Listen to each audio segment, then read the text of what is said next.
குதிரை, யானை, தேர்னு பலவிதமான படைகள் வந்துகிட்டு இருக்கு. இவர்கிட்ட சொற்பமான படைகள் தான் இருக்கு.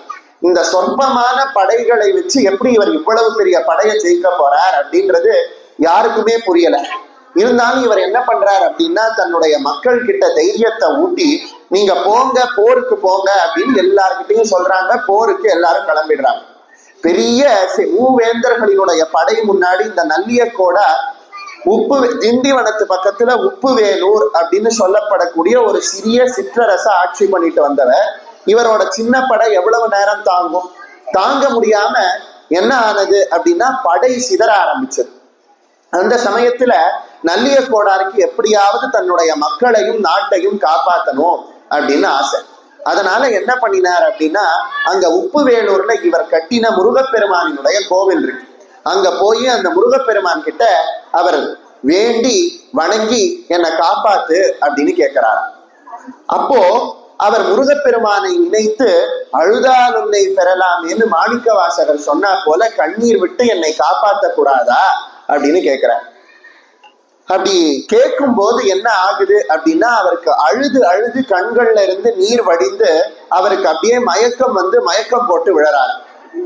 அருணகிரிநாதர் ரொம்ப அழகா சொல்லுவார், சரவண பவநிதி அருமுக குரு பர, சரவண பவநிதி அருமுக குரு பர, சரவண பவநிதி அருமுக குரு பர எனவோதி.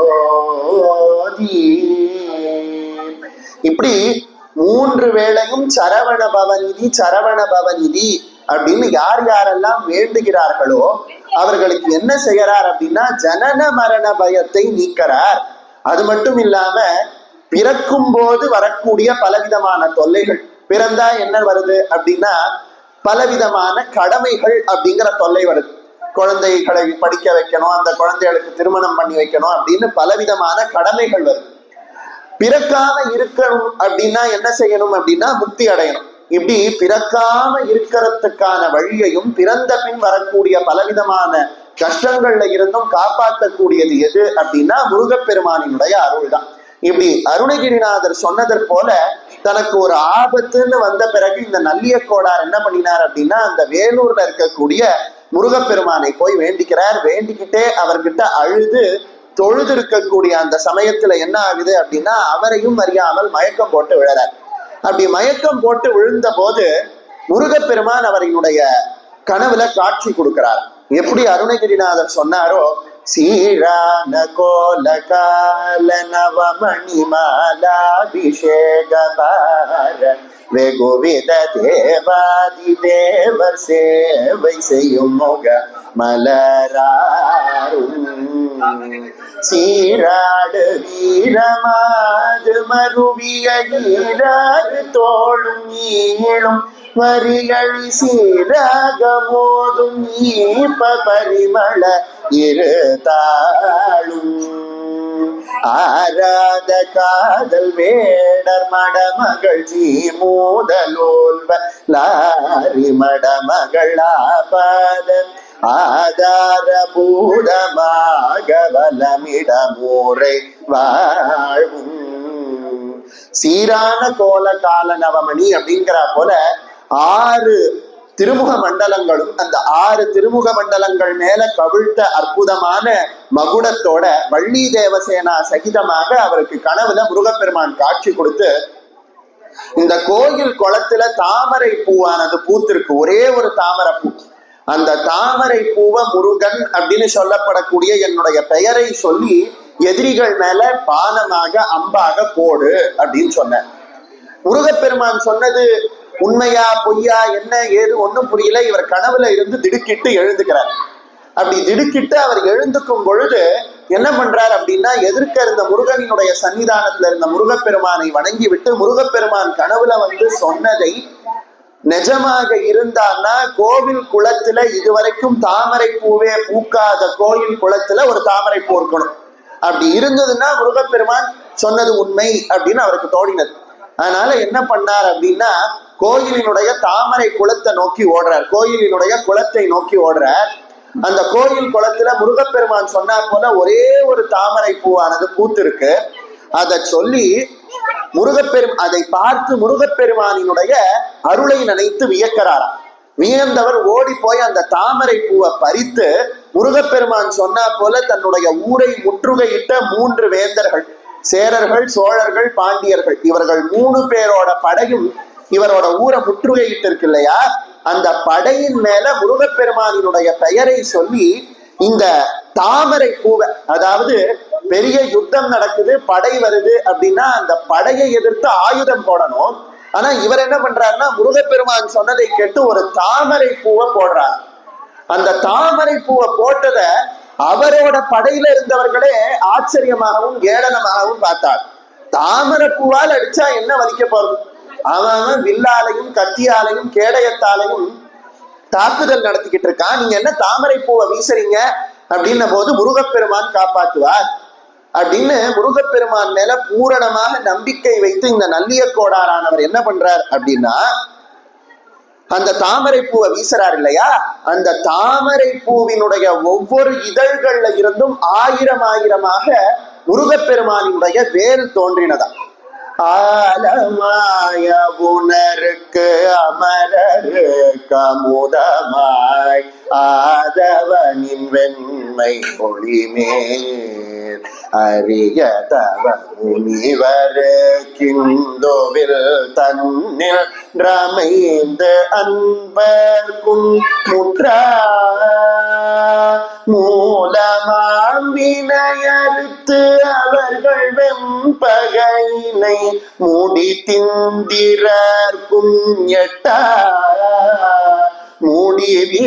முடிவிலானந்தம் நல்கும் பதம் அளித்தந்த மூதடமும் புகழும் வேல்.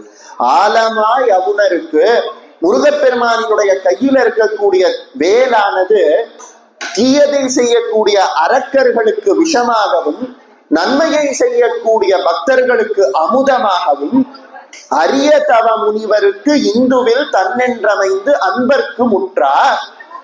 தவம் செய்யக்கூடிய முனிவர்களுக்கு இம்மையிலேயே முக்தி ஆனந்தத்தை கொடுத்து அன்பருக்கு மூலமாம் வினையறுத்து, பிறப்புக்கு காரணம் என்ன அப்படின்னா நம்ம பூர்வ ஜென்மத்துல செய்த பாவ புண்ணியங்கள், பிறந்த பின்பு வரக்கூடிய துன்பங்களுக்கு காரணம் என்ன அப்படின்னா அதுவும் பாவ புண்ணியங்கள். அதனாலதான் என்ன சொன்னாங்க அப்படின்னா உன்னுடைய தவத்தளவே ஆகுமாம் பொருள்கிறா போல நம்ம செய்த தவத்தளவுக்கு தான் நமக்கு நல்லதும் தீயதும் நடக்குது. நம்ம செய்த வினைக்கு ஏற்பதான் அனைத்தும் நடக்குது.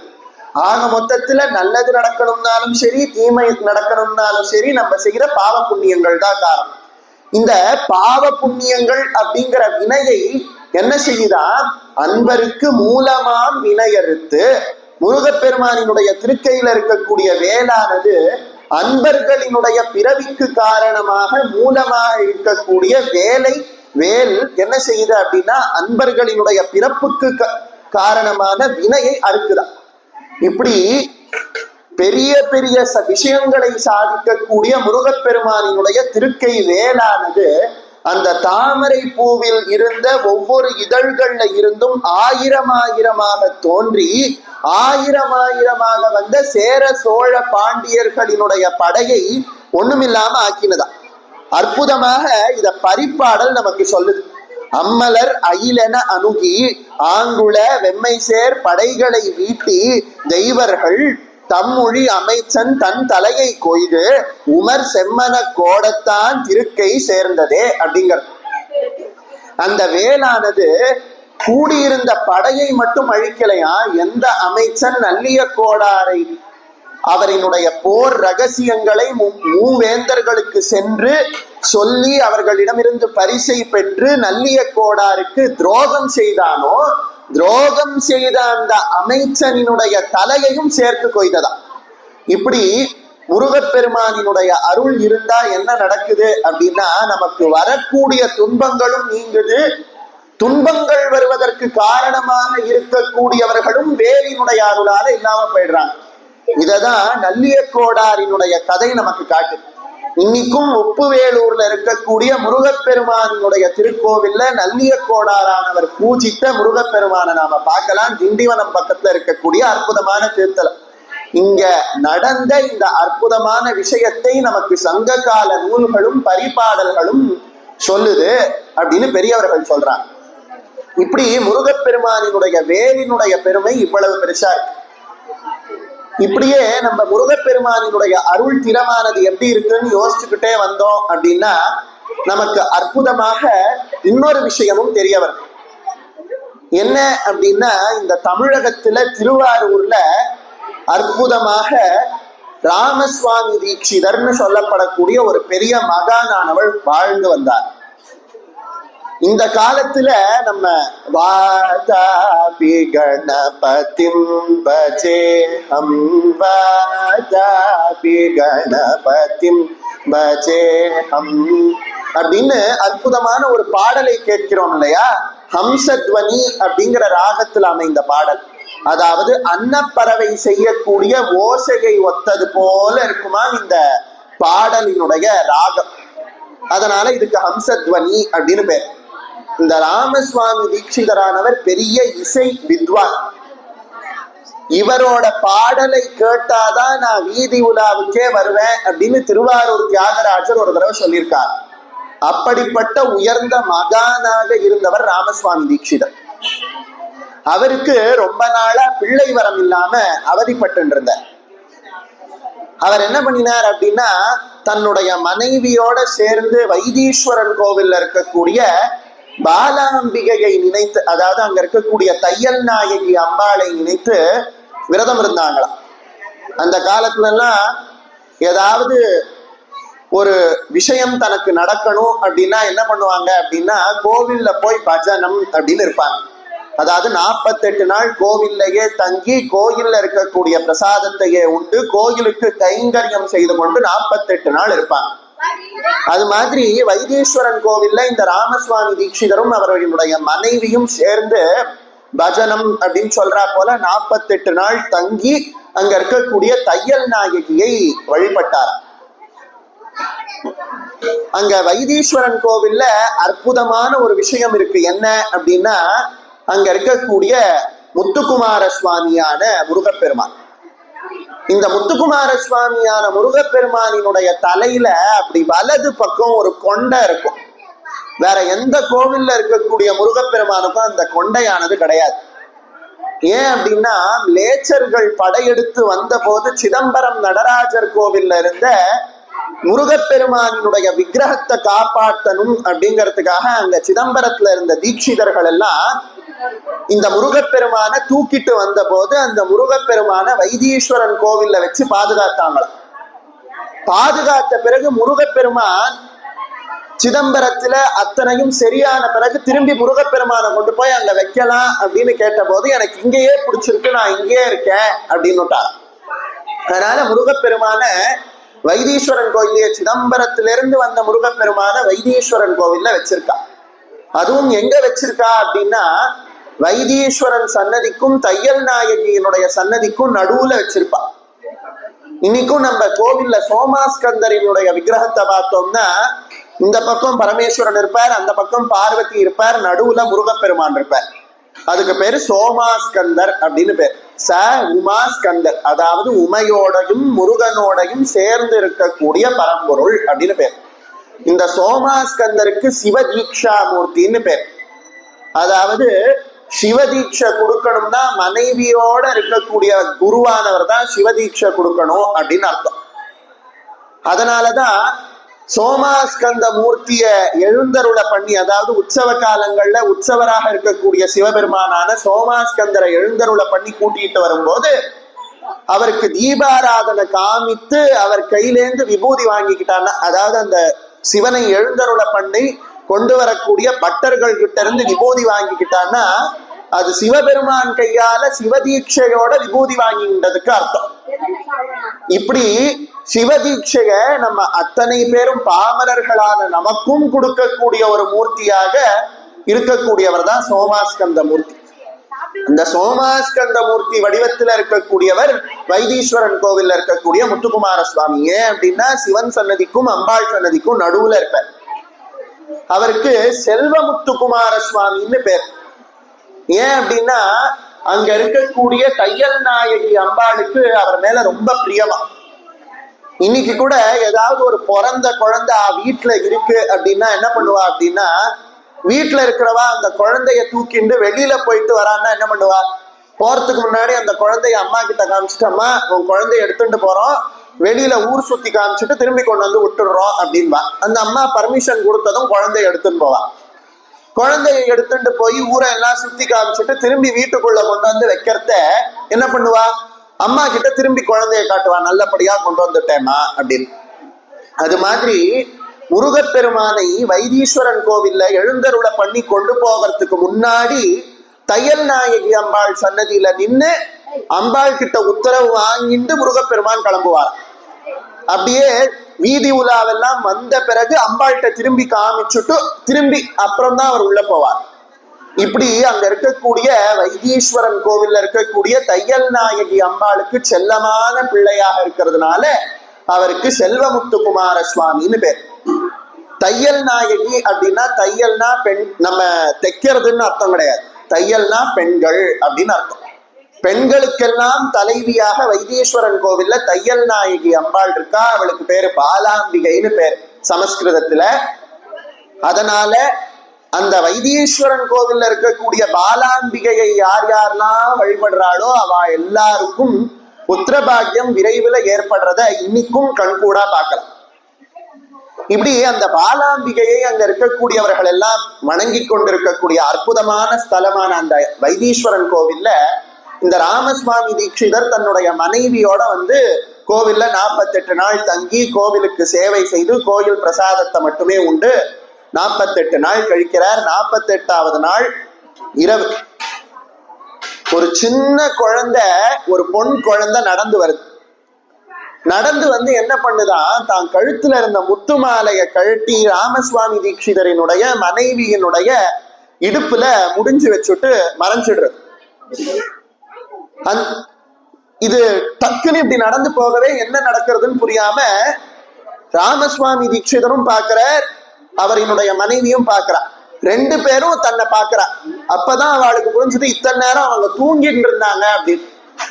கனவுல ஒரு குட்டி பொன் குழந்தை இடுப்புல செக்கச்சவேல்னு பட்டுப்பாவாடை சட்டை கட்டிட்டு கழுத்துல இருக்கிற முத்து மாலைய அந்த அம்மாவினுடைய இடுப்புல முடிச்சுட்டு போயிருக்கு அப்படின்னு. அந்த அம்மா உடனே தன்னோட இடுப்புல முடிச்சிருந்த முந்தானையை எடுத்து பாக்குறாங்க, அதுல முத்து மாலை அப்படியே இருக்கு. அப்பதான் ராமசுவாமி தீட்சிதருக்கு புரிஞ்சுது, தையல் நாயகி அம்பாள் நமக்கு குழந்தை வரம் கொடுக்க போறோம் அப்படிங்கறத இப்படி காட்டுறா அப்படின்னு. அப்படி நடந்த 10 மாசத்துல அந்த அம்மா வயத்துல இருந்து ஒரு அற்புதமான குழந்தை பிறக்கிறது. அந்த குழந்தைக்கு முத்துசுவாமின்னு பேர் வைக்கிறான். ஏன்னா தையல் நாயகி அம்பாள் முத்துமாலை கொடுத்து அந்த முத்துமாலையினுடைய அருளால பிறந்ததுனால முத்துசுவாமின்னு பேர் வைக்கிறான். இந்த குழந்தை நாளொரு மீனையும் பொழுதொரு வண்ணமுமா வளர்ந்துட்டு வருது. அந்த குழந்தைக்கு வேதம், இதிகாசம், புராணம், ஆகமம் அத்தனையும் சொல்லி கொடுக்கிறா. அவ அப்பா பெரிய இசை வித்வான் இல்லையா, அவ அப்பா இசையையும் சேர்த்து சொல்லி கொடுக்கிறா. இப்படி அந்த குழந்தை நல்லா படிச்சு வளர்ந்துகிட்டு வரும்போது அவங்க வீட்டுக்கு சிதம்பரதாச சுவாமிகள் அப்படின்னு சொல்லப்படக்கூடிய பெரிய மகானானவர் வர வந்தவர் சொல்ற, நான் அம்பிகையை பூஜை செய்யக்கூடிய ஸ்ரீவித்யா உபாசனையில உயர்ந்த நிலையை அடைந்தவர். காசியில போய் நான் அம்பாளை நினைச்சு தவம் பண்ணணும். அந்த தவத்துக்கு உதவி பண்றதுக்கு உன் குழந்தைய என் கூட அனுப்பு அப்படிங்கிற. அவ அப்பாவுக்கு பயமா இருக்கு. இப்பதான் குழந்தைக்கு சின்ன வயசாகிறது, எப்படி அனுப்புறதுன்னு பயப்படுற. இருந்தாலும் ஒரு முனிவருக்கு தவம் பண்ண உதவ அனுப்பணும் அப்படின்னா அது எவ்வளவு பெரிய பாக்கியம்ங்கிறதுனால மனசை தேத்திக்கிட்டு அந்த குழந்தைய சிதம்பரதாச சுவாமிகளோட அனுப்புற. சின்ன வயசுல அந்த சிதம்பரதாச சுவாமிகளோட காசிக்கு போறார் அந்த குழந்தை. காசியில அவர் அம்பாள் பூஜை பண்றதுக்கு தேவையான உதவி எல்லாம் ஒண்ணு விடாம உதவி பண்ணிட்டு இருந்தார். அப்படி பண்ணிட்டே இருக்கிறத அவரோட சிதம்பரதாச சுவாமிகள்ன்ற அவரோட குருவானவர் உனக்கு என்ன வேணும்னு கேட்கிறார். எனக்கு நீங்க பூஜை செய்யக்கூடிய அம்பிகையினுடைய மந்திரத்தை உபதேசம் பண்ணணும்னு கேட்கிற. உபதேசம் பண்ணி வச்ச. காசியிலேயே உட்கார்ந்து முத்துசுவாமின்ற அந்த குழந்தை ஜபம் பண்றது. அந்த மந்திரத்தை ஜபம் பண்ணிட்டே வருது அந்த குழந்தை. ஒரு தடவை குருவானவர் இப்போ உனக்கு என்ன வேணும் அப்படின்னு கேட்ட போது, நான் ஜபம் பண்ணிட்டு இருக்க என்னுடைய மந்திரமானது சித்தியாயிடுத்தான்னு எனக்கு தெரியணும் அப்படின்னு. அவ்வளவுதானே, ரொம்ப பெருசா கஷ்டப்படாத. எதிர்க்க கங்கை நதி ஓடுறது, நான் சொல்லி கொடுத்த மந்திரத்தை ஜபம் பண்ணிக்கிட்டே உன் கையால கங்கா தீர்த்தத்தை அள்ளு. அப்படி அள்ளும் போது உன் கையில நீ மனசுல என்ன பொருள் நினைக்கிறியோ அது உன் கையில இருக்கும். அப்படி இருந்ததுன்னா நீ பண்ண ஜபம் சித்தி ஆயிடுத்து அப்படின்னு அர்த்தம். இல்லைன்னா நீ இன்னும் ஜபம் பண்ணணும் அப்படின்னு அர்த்தம்னார். முத்துசாமி தயங்கவே இல்லை, கிடுகிடுன்னு இறங்கினார் கங்கையோட படித்துறையில. 2 கையாலையும் கங்கையினுடைய தீர்த்தத்தை எடுக்கிறார். மனசுல அம்பாளினுடைய மந்திரத்தை சொல்றார். கண்ணை மூடின்னு இருக்க. சொல்லி முடிச்சதும் கண்ணை திறந்து பார்க்கிறார். அவரோட கையில ஒரு வீணை இருக்கு. அவரோட குருவான சிதம்பரதாச சுவாமிகள் அப்படி பார்த்து அதிர்ச்சி அடைஞ்சு போறார். என்னது கையில வீணை இருக்கே, இந்த வீணை ஒன்றும் சாதாரண வீணை மாதிரி இல்லையே. பூமியில இருக்கக்கூடியவர்கள் வாசிக்கக்கூடிய வீணை அப்படின்னா அந்த வீணையோட முனையில இருக்கக்கூடிய சிங்கத்தினுடைய முகம் தரைய பார்த்து இருக்கும். ஆனா நீ கையில வச்சுட்டு இருக்கிற வீணையோட முகம் மேல வானத்தை பார்த்திருக்கே. இப்படி ஒரு வீணைய நான் பார்த்ததே இல்லையே, என்ன வீணை அப்படின்னா.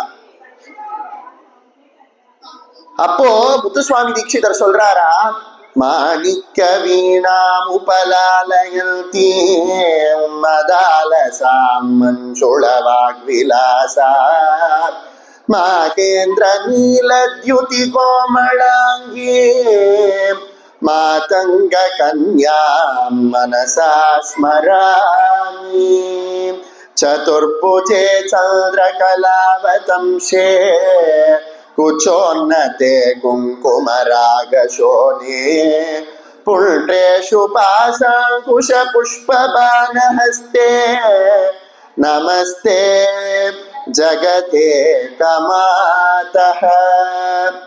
காளிதாசர் அம்பாள் சியாமளா தேவியாக இருந்து கையில மாணிக்க வீணை வச்சுண்டு வாசிக்கிறா அப்படின்னு சொல்றார். மாணிக்க வீணாம் உபலாலயந்தீம் வல்லகி வாதனா பிரக்ரியா லோலதாலி தலபத்ததாடங்கபூஷ விசேஷான்விதே சித்த சம்மானிதே. ஷியாமளா தண்டகம் வல்லகி வாதனா. அம்பாள் கையில இருக்கக்கூடிய வீணைக்கு வல்லக்கின்னு பேரு. மாணிக்கத்தால ஆன வீணை. அந்த வீணையினுடைய முகமானது அம்பாள் வாசிக்கக்கூடிய வீணைங்கிறதுனால தரையை பார்த்து இல்லாம மேல பார்த்து இருக்குமா. அம்பாள் கையில இருக்கக்கூடிய வீணையை நான் வாசிக்கணும்னு ஆசைப்பட்டேன். அதனால அம்பாளினுடைய மந்திரத்தை ஜபிச்சு கையில கங்கையினுடைய ஜலத்தை எடுத்த. என் கையில அம்பாளினுடைய வல்லக்கி அப்படிங்கிற வீணை வந்துடுத்தோ அப்படிங்கிற. யார்? அந்த முத்துசாமி அப்படிங்கிற குழந்தை. இந்த சிதம்பரதாச சுவாமிகளுக்கு அவரை பார்த்து அவ்வளவு பெருமை. அப்பதான் அவருக்கு புரிஞ்சது, இந்த குழந்தை சாதாரணமான குழந்தை இல்ல, பெரிய விஷயங்களை எல்லாம் சாதிக்க பிறந்த குழந்தை அப்படின்னு புரியாது. ஆகையினால என்ன சொன்னாராம், அப்பா உன்னோட ஞானத்தை இங்க காசியில வேஸ்ட் பண்ணாத, உபயோகம் இல்லாம ஆக்கிடாத, இப்பவே கிளம்பு, திருத்தணிக்கு போ, நான் சொல்ற மாதிரி செய்யி அப்படின்னு. காசியிலேருந்து கையில அம்பாளினுடைய மாணிக்க வீணையை எடுத்துட்டு திருத்தணிக்கு போற. திருத்தணியில முருகப்பெருமானினுடைய சன்னதியில அந்த மாணிக்க வீணையை வச்சுக்கிட்டு உட்கார்ற. திருத்தணி சாதாரணமான க்ஷேத்திரம் கிடையாது. அருணகிரிநாதர் திருத்தணிக்கு வந்த. திருத்தணிக்கு முருகப்பெருமானை அருணகிரிநாதர் தரிசனம் பண்ண வந்த போது அங்க இருந்தவர்கள் எல்லாம், இந்த அருணகிரிநாதர் என்ன பெரிய ஆளா, விலை மாதர்கள் பின்னாடி திரிஞ்சுட்டு இருந்தானா, திடீர்னு முருகன் ஆட்சி செஞ்சாரா, அதனால முத்தை திருப்பதி திருநகைன்னு பாட ஆரம்பிச்சாரா, இதெல்லாம் யாரு நம்புவா அப்படின்னு சொல்லி அருணகிரிநாதரை இல்லாத வார்த்தைகள் பேசி அவமானப்படுத்தினார். அவமானப்படுத்தினது கூட பரவாயில்லையா, அருணகிரிநாதரை திருத்தணி முருகனை தரிசனம் பண்ண விடலையா. நீ எல்லாம் முருகனை தரிசனம் பண்ணக்கூடாது அப்படிங்கிறார். தன்னால திருத்தணி முருகனை பார்க்க முடியலையோ அப்படிங்கிற வருத்தத்துல அருணகிரிநாதர் ஒரு திருப்புகழ் பாடுறார். சினத்தவர் மூடிக்கும் பகைத்தவர் கூட்டிக்கும் செகுத்தவர் உயிர்க்கும் சினமாக சிரிப்பவர் தமக்கும் பழிப்பவர் தமக்கும் திருப்புகழ் நெருப்பென்றறிவோம் யான் நினைத்ததும் அழிக்கும் மனத்தையும் முறுக்கும் நிசிக்கருவருக்கும் பிறவாமல் நெருப்பையும் எரிக்கும் பொறுப்பையும் உரைக்கும் நிறை புகழ் உரைக்கும் செயல் தாராய் அப்படின்னு திருப்புகழ் பாடுற. சினத்தவர் முடிக்கும் பகைத்தவர் குடிக்கும். யார் யாரெல்லாம் முருகப்பெருமானினுடைய அடியவர்களினுடைய முகத்தை பார்த்து சினமாக பார்க்கிறாளோ பகைத்தவர் குடிக்கும். முருகப்பெருமானினுடைய அடியவர்களை யாரெல்லாம் பகைமை பாராட்டுகிறார்களோ செகுத்தவர் உயிர்க்கும் சினமாக. முருகப்பெருமானினுடைய அடியவர்களுக்கு யார் யாரெல்லாம் துன்பம் செய்கிறார்களோ அவர்களினுடைய உயிருக்கும் கோபமாக வந்த காலனை போல இருப்பது எது அப்படின்னா திருப்புகழ் நெருப்பு என்று அறிவோம் யார். அருணகிரிநாதர் பாடின திருப்புகழ் அப்படிங்கிற மந்திரமானது முருகப்பெருமானினுடைய அடியார்களை யார் கோபமாக பார்க்கிறாளோ, அடியார்களை யார் பகைத்துக் கொள்கிறார்களோ, அடியார்களுக்கு யார் தீங்கு செய்கிறார்களோ அவர்கள் அத்தனை பேருக்கும் நெருப்பு மாதிரியா. நினைத்ததும் அழிக்கும் மனத்தையும் உருக்கும் நிசிக்கருவருக்கும் பிறவாமல். மனத்துல நினைச்சத முருகப்பெருமானினுடைய திருப்புகழ் கொடுக்குமா, மனதை முருகப்பெருமானினுடைய அடியவர்களினுடைய மனதை உருக்குமா. நிசிக்கருவருக்கும் பிறவாமல் இனி பிறவி இல்லாத நிலையை முருகப்பெருமானினுடைய திருப்புகழ் கொடுக்குமா. இப்படி முருகப்பெருமானினுடைய திருப்புகழினுடைய பெருமையை அருணகிரிநாதர் பாடுற.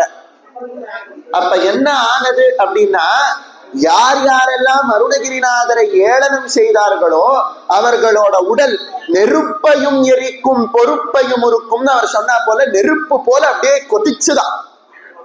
என்ன பண்ணாலும் அந்த கொதிப்பு அடங்கல. ஓடி வந்து அருணகிரிநாதர் காலில் விழற. அருணகிரிநாதர் விபூதி முருகப்பெருமானினுடைய பெயரை சொல்லி கொடுக்கவும் அவர்களுக்கு அது நீங்கினதா. இப்படி கூப்பிட்ட குரலுக்கு இதோ இருக்கேன் அப்படின்னு சொல்லி அருள் செய்யக்கூடிய முருகன் திருத்தணி முருகன். அந்த திருத்தணி முருகனினுடைய சன்னதியில இந்த முத்துசாமி அப்படிங்கிறவர் என்ன பண்றார் அப்படின்னா அவரினுடைய குருவான சிதம்பரதாச சுவாமிகள் சொல்லி கொடுத்த சரவண பவ அப்படிங்கிற ஷடாட்சர மந்திரத்தை ஜபம் செய்து கொண்டு 48 நாள் முருகப்பெருமானினுடைய சன்னதியில தவம் இருக்கார். முருகப்பெருமானினுடைய 6 எழுத்து மந்திரம் என்ன செய்யும் அப்படின்னா இப்போ இகபர சௌபாகியம் தருமா. இசை பயில் சடாட்சரமதாலே இகபர சௌபாகியம் அருள்வாயே. இசை பயில் சடாட்சரம் அதாலே. அருணகிரிநாதர் சொல்ற சடாட்சர மந்திரத்தை ஜபம் செய்யக்கூடியவர்களுக்கு இக பர சௌபாகியம் கிடைக்குமா. அதாவது திருஞான சம்பந்தர் சொன்னா போல மண்ணில் நல்ல வண்ணம் வாழலாம், எண்ணில் நல்ல கதிக்கு யாதுமோர் குறையும் இல்லை. முருகப்பெருமானினுடைய ஷடாட்சர மந்திரத்தை ஜபம் செஞ்சான்னா மண்ணுல நிம்மதியா வாழலாம், இந்த எடுத்த பிறவிய நிம்மதியா வாழலாம். மத்த மதத்துல இதுதான் பிரச்சனை. நீ மண்ணுல இந்த பூமியில வாழறத இதை பண்ணக்கூடாது அதை பண்ணக்கூடாது. ஏன் பண்ணக்கூடாது? ஏன்னா நீ சொர்க்கத்துக்கு போய் சந்தோஷமா இருக்கணும். அப்படின்னா மண்ணுல இதெல்லாம் பண்ணாத அப்படிங்கிற.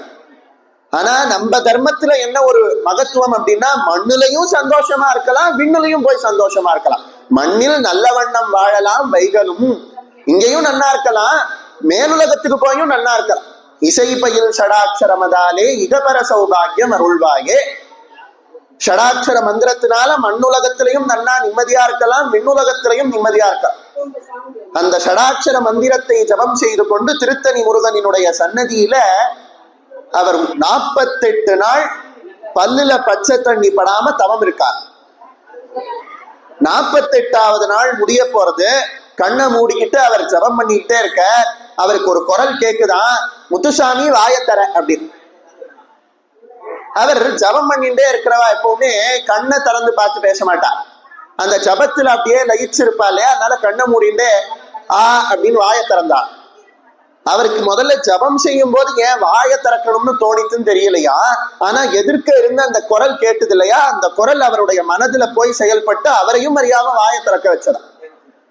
சட்டுன்னு அந்த எதிர்க்க அந்த குரலுக்கு உரிய அந்த உருவம் என்ன பண்ணித்தான், அந்த முத்துசாமியினுடைய திறந்த வாயில ஒரு பதார்த்தத்தை போட்டுட்டு இது என்னது அப்படின்னு தான், கல்கண்டு அப்படிங்கிற, கல்கண்டா என்ன பாடு அப்படின்னுட்டு சிரிச்சுட்டு ஒரு சலங்க சத்தம் கேட்கறது. சட்டுன்னு கண்ணை திறந்தார். ஒரு 5 வயசு குழந்தை இடுப்புல ஒரு பட்டு வேஷ்டியை கட்டிட்டு காலில் சலங்க செல் செல் செல் செல்னு சத்தம் பண்ண திருத்தணி முருகனினுடைய சன்னதிக்கு ஓடி போய் சட்டுன்னு மறைஞ்சிட்டு.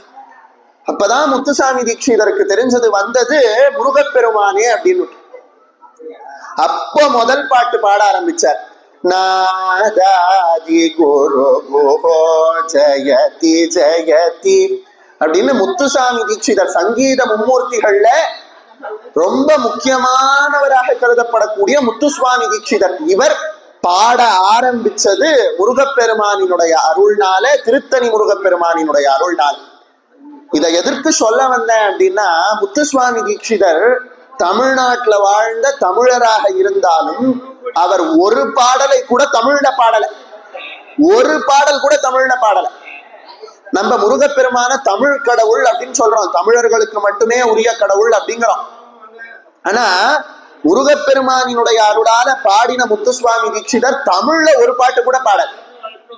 அருணகிரிநாதர் சொல்லுவார், வலாரியலா குலமில்லாத கலவே கரிய மாலறியும் 4 மறை நூல் வலா நலை விழா நசிவிலான் மலை விழான் இவர் மனோலயம் உல்லாசமுறவே உலாவர்களோல மகராலய ஜலங்களும் உலோக நிலையிலா ஒல ஒலி நிசாசரருலோக மதலா மழலுலாவிய நிலாவு கொலைவேல் சிலாவடகலா வினோதவா சிலிமுகா விலசனா சினசிலா தனிவிலா சிலா வடகலா வினோதவா. இந்த பாடல் ரொம்ப அற்புதமான பாடல் திருப்புகள்ல. வேல் விருத்தத்துல கடைசி பாடல் முதல் 4 வரியில என்ன சொல்றாருன்னா, முருகப்பெருமான் தமிழ் கடவுள் அப்படிங்கிற. சரி, சந்தோஷம், நமக்கு தெரிஞ்ச விஷயம். அடுத்த 4 வரிய ஆரம்பிக்கும் போது சிலா வடகலா வினோதவா, வடமொழியிலையும் வல்லவனே, வடமொழியில் புலமையை கொடுக்கக்கூடியவனே, வடமொழியில் சிறந்தவனேன்னு சமஸ்கிருதத்துக்கும் அவன்தான் தலைவன் அப்படிங்கிற. இதுல நம்ம ஒண்ணு தெரிஞ்சுக்கணும். என்ன அப்படின்னா, நம்ம முருகப்பெருமானினுடைய மகிமையை தமிழ் கடவுள் அப்படின்னு சொல்லி ஒரு குறிப்பிட்ட நபருக்கு மட்டும் அவர் சொந்தம் அப்படின்னு சொல்லிடுறோம். நமக்கு தான் அவர் சொந்தம், தமிழுக்கே உரியவர் தான், நான் இல்லைங்கல. ஆனால் அவர் தமிழருக்கே உரியவராக இருந்தாலும் அனைவருக்கும் அவர் தான் கடவுள் அப்படிங்கிறதையும் நாம புரிஞ்சுக்கணும். நாம அவரை தமிழர்களின் கடவுளாக சொந்தம் கொண்டாடினாலும் உலகம் மொத்தத்துக்கும் அவர் தான் கடவுள் அப்படிங்கிறதையும் நம்ம புரிஞ்சுக்கணும். அதனாலதான் மாணிக்க வாசகர் சொல்லுவார், தென்னாடுடைய சிவனே போற்றி எந்நாட்டவர்க்கும் இறைவா போற்றி. பீயிங் லோக்கல் திங்க் குளோபல் அப்படின்பா. அதாவது என்ன அர்த்தம் அப்படின்னா, இங்க நம்மளோடையே இருந்துட்டு யோசி, ஆனா யோசிக்கிறத எப்படி யோசி, உலகளாவ யோசி அப்படிங்கிற. தென்னாடுடைய சிவனே போற்றி, எங்களுக்கு தலைவனாக, தென்னாட்டவர்களுக்கு தலைவனாக இருக்கக்கூடிய சிவனே போற்றின்னு அதே மாணிக்க வாசகர் என்ன சொல்ற, எங்களுக்கு மட்டும்தான் சிவபெருமான் தலைவனா இல்லையே, எந்நாட்டவர்க்கும் இறைவா போற்றி.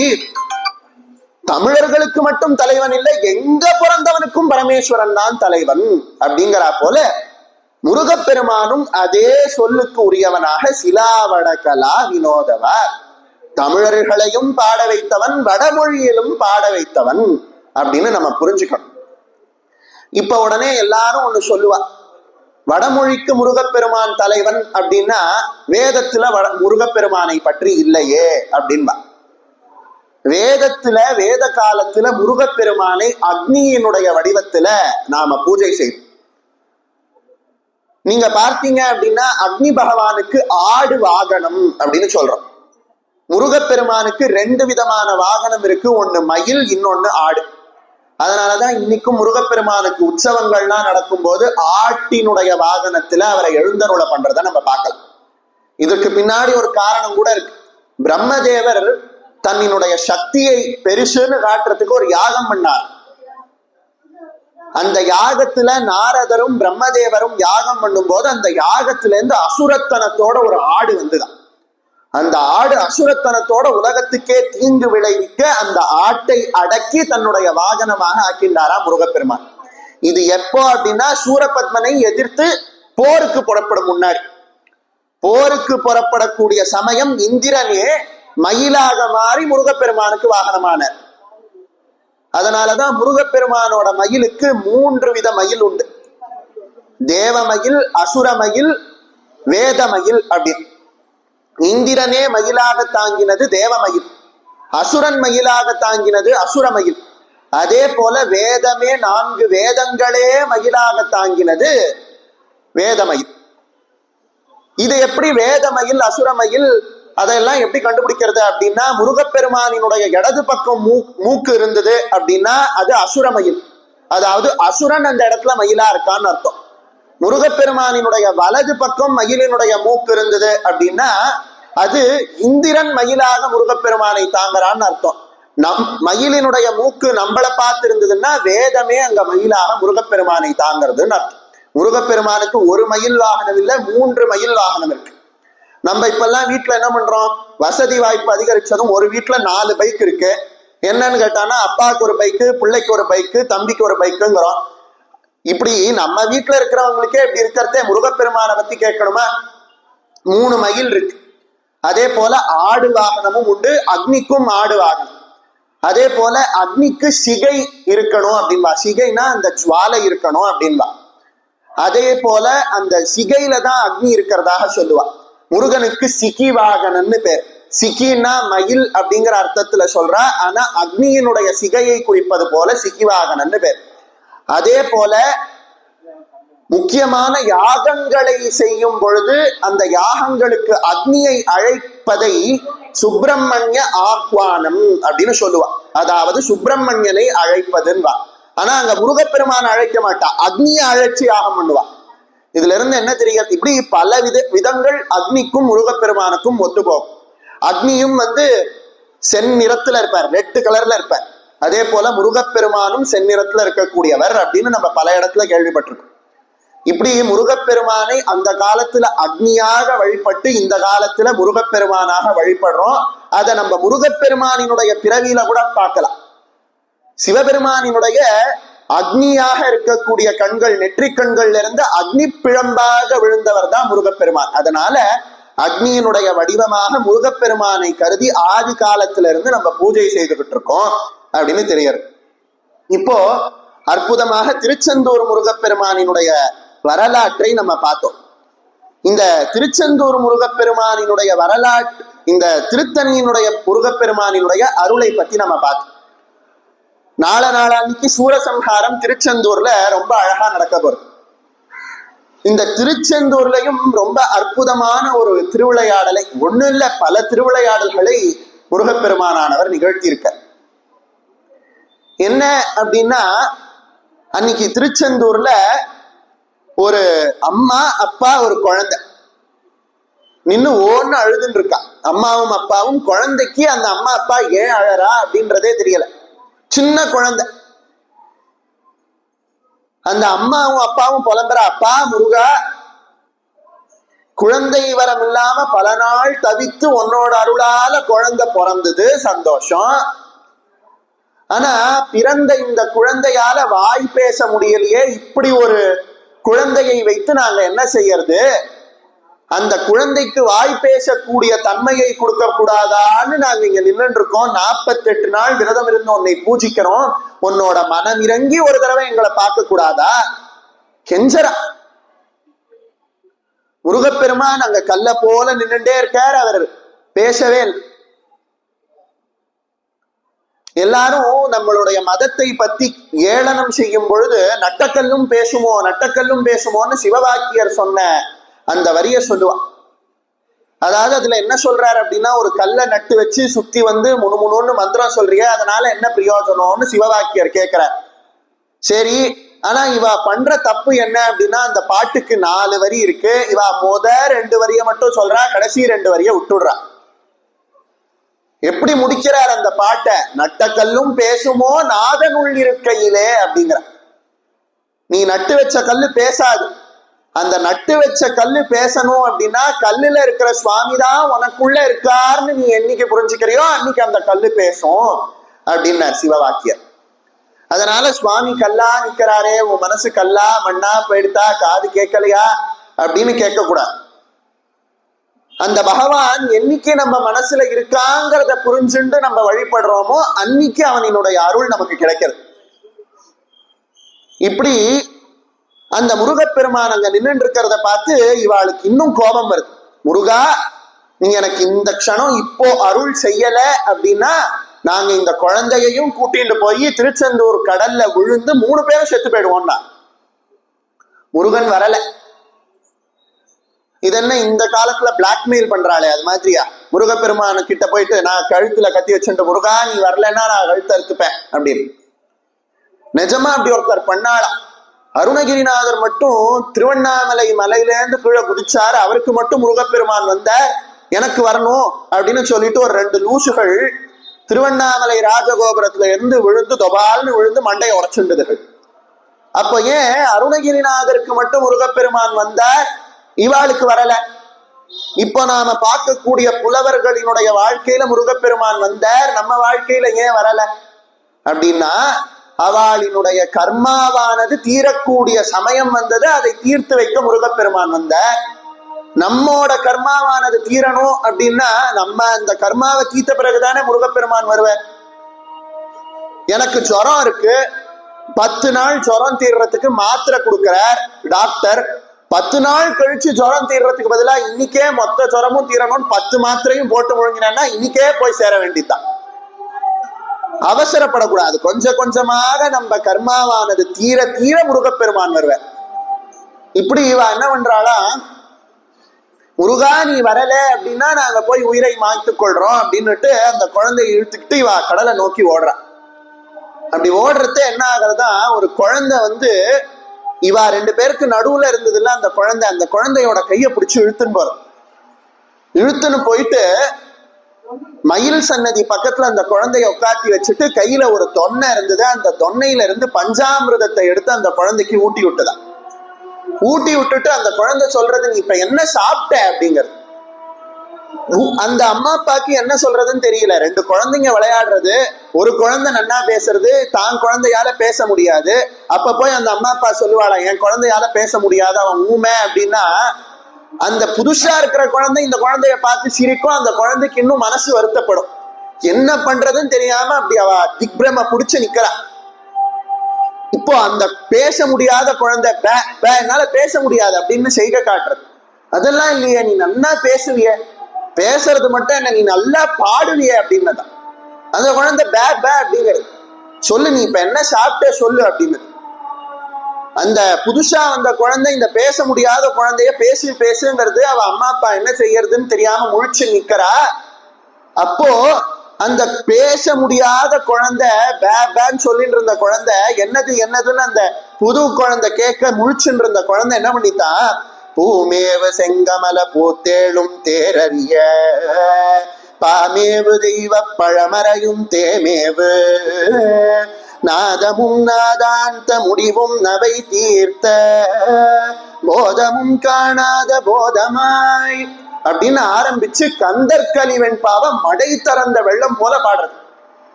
கலிவெண்பா பாடுறது ரொம்ப சுலபமான காரியம் கிடையாது. பெரிய பெரிய புலவர்கள் கூட கலிவெண்பா பாட மாட்டான்.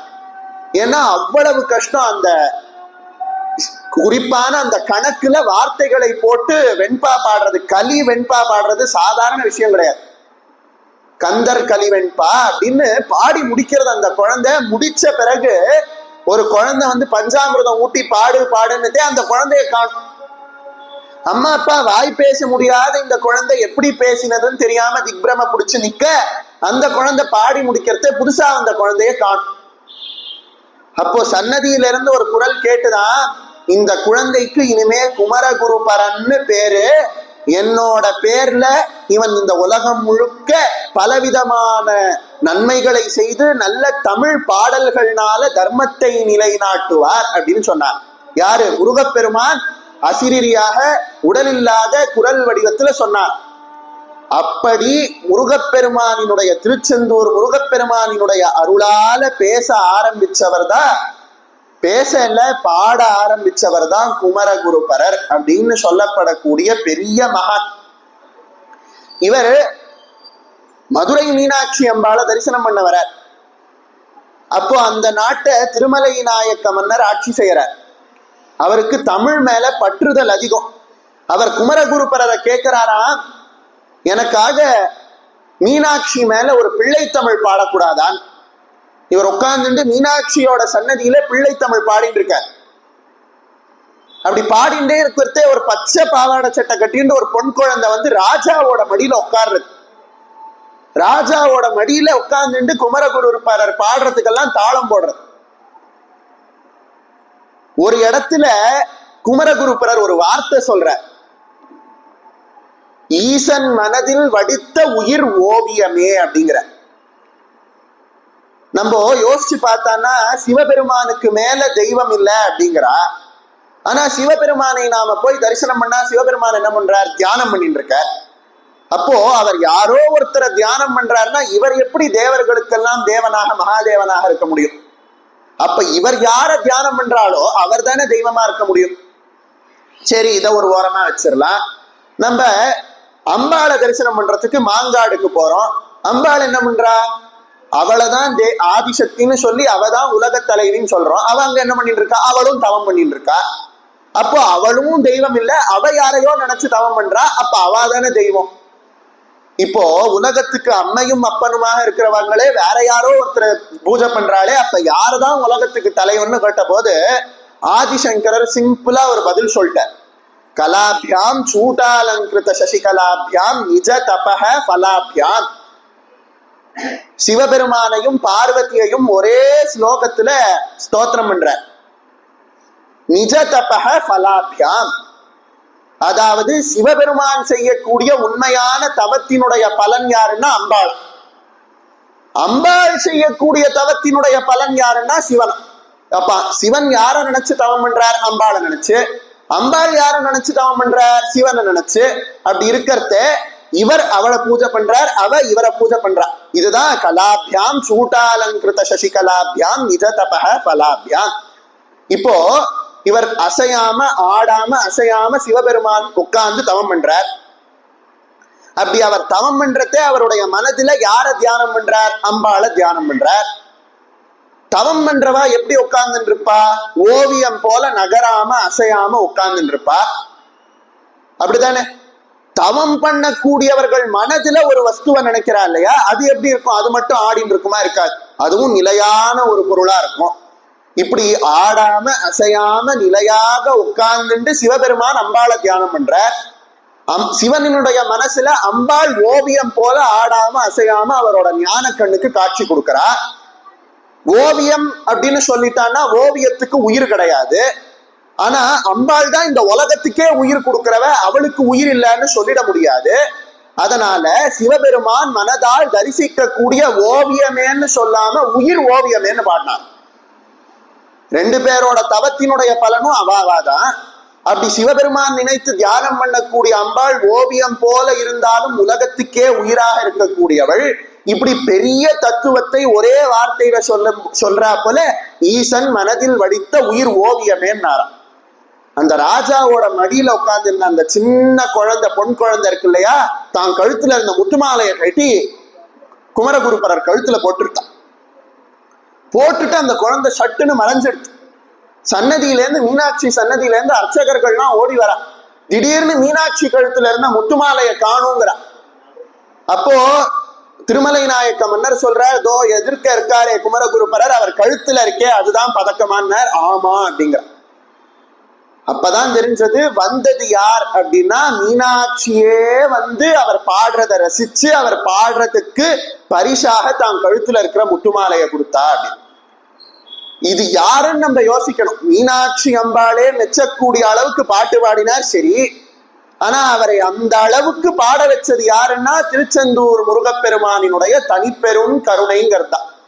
வாய் பேச முடியாம ஊமையாக இருந்த ஒருத்தரை மீனாட்சி அம்பாளே எழுந்து வந்து பாராட்டக்கூடிய அளவுக்கு தமிழ் பாட வைத்த வல்லமை முருகப்பெருமானுக்கு தான்.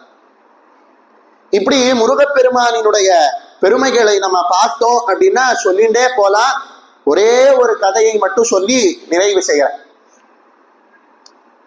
6 படை வீடுகள்ல முதல் படை வீடாக இருக்கக்கூடியது திருப்பரங்குன்றம்.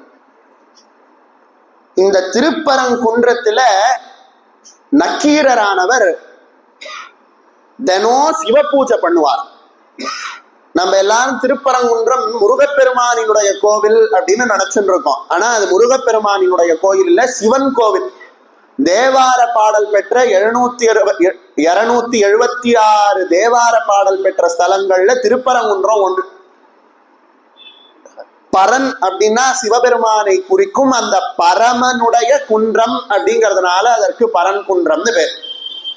அப்புறம் ஏன் முருகப்பெருமான் அங்க கல்யாணம் பண்ணிட்டார் அப்படின்னா, அம்மா அப்பா பார்த்து வச்ச பொண்ணு அம்மா அப்பா வீட்டுல கல்யாணம் பண்ணாம ஓடி போயா கல்யாணம் பண்ணிக்க முடியும்? அதனால அப்பா வீட்லயே கல்யாணம் பண்ணிட்டார். அவர் அங்க கல்யாணம் பண்ணிட்ட பிறகு அப்பாக்கு ஃபேமஸ் இல்லாம போயிடுத்து, பிள்ளைக்கு ஃபேமஸ் வந்துட்டு. இப்படி முருகப்பெருமானினுடைய முதல் படை வீடான அந்த திருப்பரங்குன்றத்துல நக்கீரர் தினம் சிவ பூஜை பண்ணுவார். சிவ பூஜை பண்றதுக்கு முன்னாடி என்ன பண்ணுவாரா, முதல்ல குளிக்கணும். குளிச்சுட்டு தானே சிவ பூஜை பண்ண முடியும். அதனால அங்க திருப்பரங்குன்றம் கோவில்ல இருந்த குளத்துல குளிக்கிற. குளிச்சுட்டு எழுந்து வந்த போது என்ன பண்ணினது அப்படின்னா, அந்த குளக்கரையில ஒரு அரச மரம் இருந்தது. அந்த அரச மரத்திலேருந்து ஒரு அரச இலை அந்த குளத்தோட கரையில விழுந்தது. அரச இலையோட ஒரு பாதி நிலத்திலையும் இன்னொரு பாதி நீர்லையும் விழுறது. என்ன மாயமோ என்ன மந்திரமோ தெரியல, நீர்ல விழுந்த பாதி மீனா மாறிடுது, நிலத்துல விழுந்த பாதி பறவையா மாறிடுது. பறவை பறக்கிறதுக்கு மீனை இழுக்கிறது, மீன் தரைக்கு வந்தா மீன் செத்து போயிடும். மீன் தண்ணிக்குள்ள நீந்தறதுக்கு பறவையை இழுக்கிறது, பறவை தண்ணிக்குள்ள வந்தா பறவை செத்து போயிடும். இந்த நக்கீரர் பார்த்த, சரி நம்ம ஒண்ணு பண்ணலாம். நம்ம என்ன பண்ணலாம், ஒரு இலையோட ஒரு பாதி மீனாகவும் இன்னொரு பாதி இலை பறவையாகவும் மாறி இருக்கு.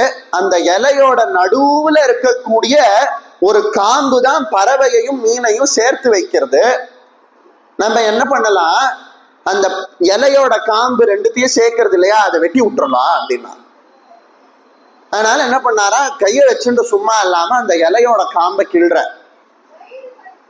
அந்த காம்பை கிள்ளினதும் என்ன ஆகுறதா, தண்ணியில இருந்த மீனும் செத்து போயிடுத்து, நிலத்துல இருந்த பறவையும் செத்து போயிடுத்து. பெரியவர்கள் கிட்ட ஒரு பிரச்சனையே இதுதான். கங்கை கரையில ஒரு முனிவர் இருந்தார். அவர் கங்கை கரையில உட்கார்ந்து கங்கைக்கு பூஜை பண்றதுக்கு கங்கை நீரை அள்ளினார். அவரோட கையில ஒரு நண்டு வந்தது. அந்த நண்டை எடுத்து கரைக்கு ஓடி வர. ஏன் அப்படின்னா, அந்த நண்டு தண்ணியில இருந்தா செத்து போயிடும். இது எங்கேயோ எப்படி தண்ணியில விழுந்ததுன்னு தெரியல, கங்கையில அடிச்சுட்டு போகுது. இவர் தன்னை காப்பாத்ததான் வராருன்னு தெரியாம அந்த நண்டு என்ன பண்ணுதான், அவரோட கையை கடிக்குதான். கையை கடிச்சுடுத்தேன்னு நண்டை டபால்னு கீழே போட்டார். அப்புறம் திரும்பி தண்ணியில விழுந்த நண்டு துடிக்குது, திரும்பி எடுத்தார், ஓடுறார் கரைக்கு. கரைக்கிட்ட வந்ததும் கடிக்கிறது, டபால்னு கீழே போடுறார். திரும்பி அழுற, திரும்பி கரைக்கு ஓடுறார். இப்படியே 1/2 மணி நேரம் பண்ணிட்டு இருந்த. எதிர்க்க இதை பார்த்துருந்தவன் கேட்டானா, அந்த நண்டு தான் உங்களை கடிக்குது இல்ல, அதை போகட்டும்னு விட்டுறலாம்ல, அதை எதுக்கு இப்படி தூக்கி அலையறீங்க அப்படின்னா. அதுக்கு அவர் சொன்னாரா, அந்த முனிவர், என்னை கடிக்கிறது நண்டோட குணம், அது கடிச்சுட்டு போட்டோம். அந்த நண்டை காப்பாற்ற வேண்டியது என்னோட குணம், நான் காப்பாத்தி தானே ஆகணும் அப்படின்னா. அதனாலதான் கெட்டாலும் மேன்மக்கள் மேன்மக்களே அப்படிங்க. மேன்மக்கள்னா இங்க குலத்தை சொல்றது இல்லை, நல்ல குணமுடையவர்கள் மேன்மக்கள். அவர்கள் எப்படிப்பட்ட நிலையில இருந்தாலும் தர்மத்தை காப்பாற்றணும்னு நினைப்பார். இவர் பாட்டு சிவபூஜை பண்ண வந்தார், சிவபூஜை பண்ண கிளம்பி இருக்கலாம். ஆனா இப்படி மீனையும் கொண்டு விட்டார், இதையும் கொண்டு விட்டார். உடனே ஒரு பூதம் வந்துதான் அவரை பிடிச்சி ஒரு குகையில அடைச்சு அந்த குகையோட வாசல ஒரு பெரிய கல்லை வச்சு அடைச்சுட்டான். எதுக்கு அப்படின்னு கேட்டான்னா, அந்த குகையில ஒரு பூதம் இருக்கு. அந்த பூதம் போன ஜென்மத்துல பெரிய புலவனாக இருந்துதான். அந்த புலவனாக இருந்த போது அதுக்கு மரியாதை கிடைக்கல அப்படிங்கறதுனால இப்ப பிரம்ம ராட்சசா மாறி யார் யாரெல்லாம் தமிழ் புலவர்கள் இருக்காளோ அவர்களை எல்லாம் புடிச்சுக்கிட்டு வந்து 100 தமிழ் புலவர்களை நான் சாப்பிடணும் அப்படின்னு பெரிய பசியோட இருந்தது. நக்கீரர் பண்ண கரகம், இவர் உள்ள போய் நுழைஞ்சார், இருக்கிறவர்களை எல்லாம் எண்ணி பார்த்தார், 99 இருந்தது. அவர் மேல கைய வச்சார் 100. இன்னும் கொஞ்ச நேரத்துல அத்தனை பேரையும் வந்து சாப்பிட போறதா அந்த பூதம். அத்தனை பேரும் ஓன்னு அழற. ஏன் சாமி, நீங்க பாட்டு சிவ பூஜையை பண்ணிட்டு கிளம்பிருந்தீங்கன்னா நாங்களாவது கொஞ்ச நாள் வாழ்ந்திருப்போம். ஏதோ காப்பாத்த போறேன்னு வந்து எங்க தலையும் உருட்டி விடுறீங்க அப்படின்னா. நக்கீரருக்கு அவருக்குமே பயந்து போயிடுச்சு. திடீர்னு ஒரு பெரிய பூதம் வருது, அத்தனை புலவர்களையும் சாப்பிடுறதுக்கு ஆரம்பிக்கிறது. என்ன பண்றது ஒன்னும் தெரியல. அப்ப என்ன பண்ணினாரா, உலகம் உவப்பவலர் ஏற்பு திரிதரு பலர் புகழ் ஞாயிறு கடல் கண்டாங்கு ஓ அரைமைக்கும் சுயன் விளக்கு அவிரொளி அப்படின்னு ஆரம்பிச்சு திருமுருகாற்று படையை பாடுறார். உலகா உவப்ப அப்படின்னு ஆரம்பிக்கிறார். இந்த ஊ அப்படிங்கிற வார்த்தை காப்பாற்றுவதை குறிக்கக்கூடிய வார்த்தை. பிரணவ மந்திரத்துல அ ஊ ம அப்படிங்கிற 3 எழுத்து இருக்கு. அதுல அ அப்படிங்கிற எழுத்து படைத்தலை குறிக்கிறது, ஊ அப்படிங்கிற எழுத்து காத்தலை குறிக்கிறது, ம அப்படிங்கிற எழுத்து அழித்தலை குறிக்குது. திருத்தொண்டர் புராணம் எடுத்தோம் அப்படின்னா அதுல படைத்தலை பத்தியும் பேசுறது இல்ல, அழித்ததை பத்தியும் பேசுறது இல்ல. தொண்டர்களுக்கு சிவபெருமான் எப்படி அருள் செய்தார்னு மட்டும்தான் பேசுது. அதனால அந்த திருத்தொண்டர் புராணம் எந்த வார்த்தையில ஆரம்பிக்கிறதுன்னா ஊ அப்படிங்கிற வார்த்தையில ஆரம்பிக்கிறது. உலகெல்லாம் உணர்ந்து ஓதற்கரியவன் அப்படின்னு ஊல ஆரம்பிக்கிறது. இதுல ஆச்சரியம் என்னன்னா, அந்த உலகெல்லாம் உணர்ந்து ஓதற்கரியவன்ற வார்த்தையை எடுத்து கொடுத்ததே நடராஜர் தான். இப்போ இவரும் பிரணவ மந்திரத்துல ஊ அப்படிங்கிற எழுத்தை வச்சு ஆரம்பிக்கிறார் திருமுருகாற்றுப்படை அப்படின்னு.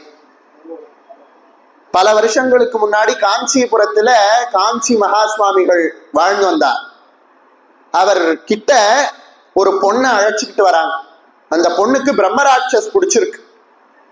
எப்படி பெரிய மந்திரவாதி வந்து மந்திரிச்சோம் அந்த பிரம்மராட்சஸ் போல, நீங்க தான் காப்பாத்தணும் அப்படின்னு மகா சுவாமிகள்கிட்ட கேட்கிறார். அவர் ஒண்ணுமே சொல்லல. ஒரு 5 ரூபாய் புஸ்தகத்தை வாங்கி அந்த வீட்டுல இருந்தவா எல்லார் கையிலையும் கொடுத்து, இதை தினம் பாராயணம் பண்ணுங்க சரியாயிடும். இவா நினைச்சா பெருசா ஹோமம் வளர்த்து என்னென்னமோ இந்த சினிமா படத்துல எல்லாம் காட்டுற மாதிரி பண்ண போறார் இவர் அப்படின்னு நினைச்சு வந்தான்னா 5 ரூபாய் புஸ்தகத்தை கையில கொடுத்து இதை தினம் படிங்க போறோங்கிறாரு. ஒண்ணும் புரியல அவளுக்கு. சரி அவரே சொன்னாருன்னா சரியாதான் இருக்கும்னுட்டு அந்த பொண்ணை உட்காத்தி வச்சு 48 நாள் அந்த குடும்பத்துல இருந்தவா விடாம அந்த மகா சுவாமிகள் புஸ்தகத்துல என்ன கொடுத்தாரோ அதை படிச்சாள்.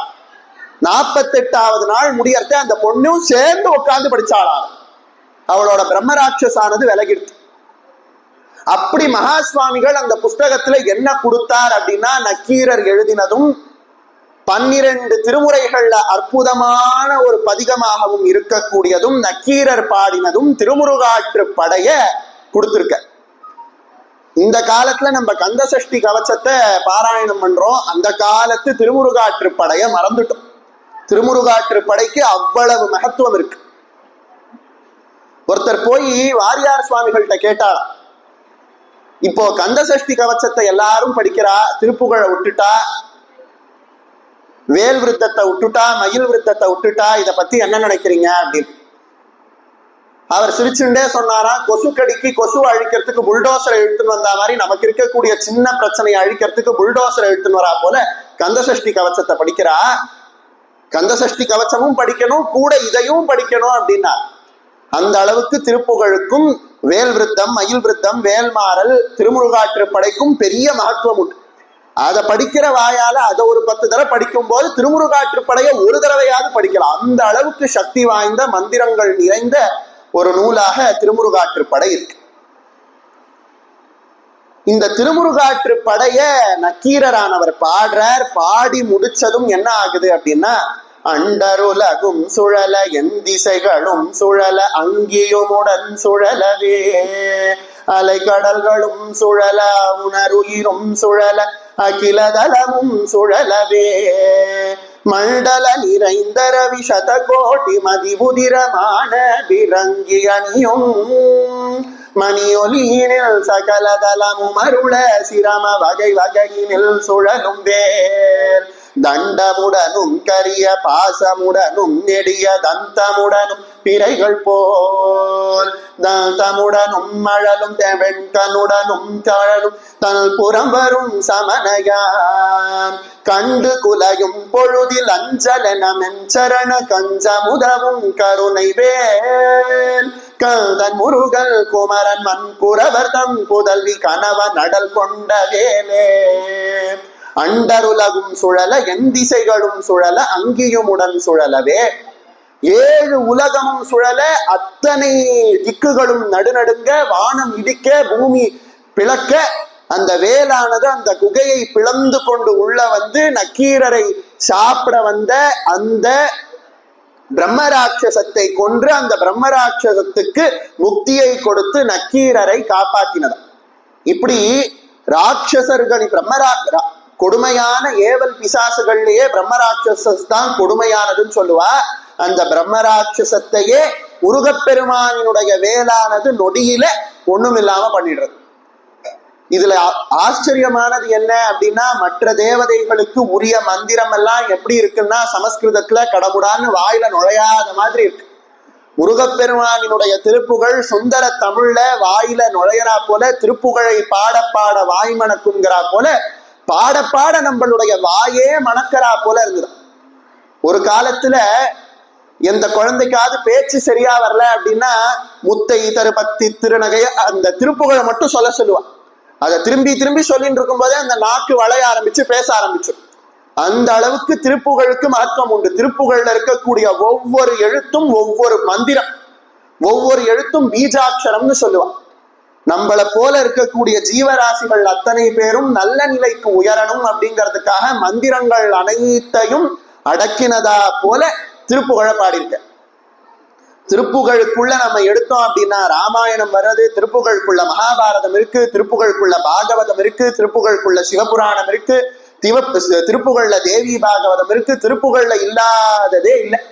திருப்புகழை பாடினேன்னா அம்பாளை பூஜை பண்ணா மாதிரி ஆயிடும். ஒரு திருப்புகழை எடுத்தேன்னா ஃபுல்லா அம்பாள் பத்தினதான் இருக்கும். கடைசியில இப்படிப்பட்ட அம்பிகைக்கு பிறந்தவனேன்னு முடிச்சிருவேன்.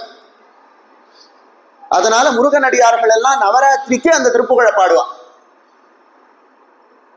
அப்படி அற்புதமாக குமரி காளி வராகி மகேஸ்வரி கௌரி மோடி சுராரி நிராபரி குரு பராவி விகாரி நமோ கரி பரயோகி சவுரி வீரி முனீர் விடு போஜனி திகிரி மேவு கையாளி சயாள் ஒரு சகல வேதமுமாகின தாயுமை அருள் பாலா. அந்த திருப்புகழ் முழுக்க அம்பாள் பெருமை தான். கடைசியில இப்படிப்பட்ட அம்பிகை ஈன்றவனேன்னு முடிச்சுட்டார். இப்படி திருப்புகழ்ல எல்லா விதமான ரகசியங்களும் இருக்கு. அந்த திருப்புகழை பாடினால் அனைத்து தேவர்களினுடைய அருளும் இருக்கு.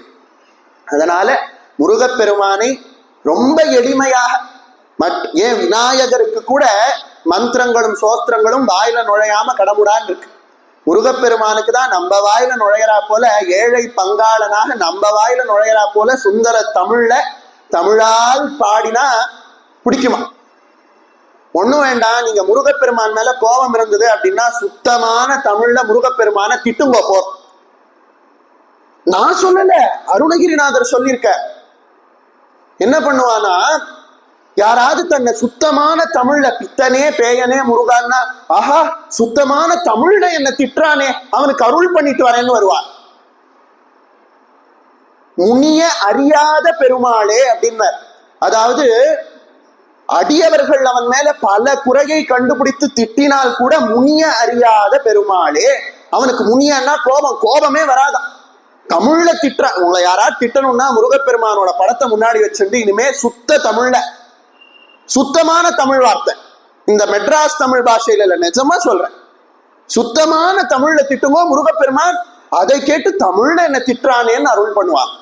இப்படி நான் சொல்லல, இதே அருணகிரிநாதர் முருகப்பெருமானினுடைய அருள் பெற்றவர் சொல்ற. இப்படி தமிழுக்காக, தமிழை வளர்ப்பதற்காக இருக்கக்கூடிய ஒரே தெய்வமான அந்த முருகப்பெருமானை வணங்கி தென்னாடுடைய சிவனையை போற்றி எந்நாட்டவர்க்கும் இறைவா போற்றின்றா போல அவர் தமிழருக்கு மட்டுமே உரியவராக இருந்தாலும் அனைத்து உலகுக்கும் அவர்தான் கடவுள் அப்படிங்கிறத புரிஞ்சுண்டு அவரை வழிபடணும் அப்படின்னு சொல்லி இந்த உரையை இதோடு நிறைவு செய்கிறேன். வாய்ப்பு கொடுத்த அத்தனை பேருக்கும் அடியேனுடைய சிரம் தாழ்ந்த வணக்கங்கள்.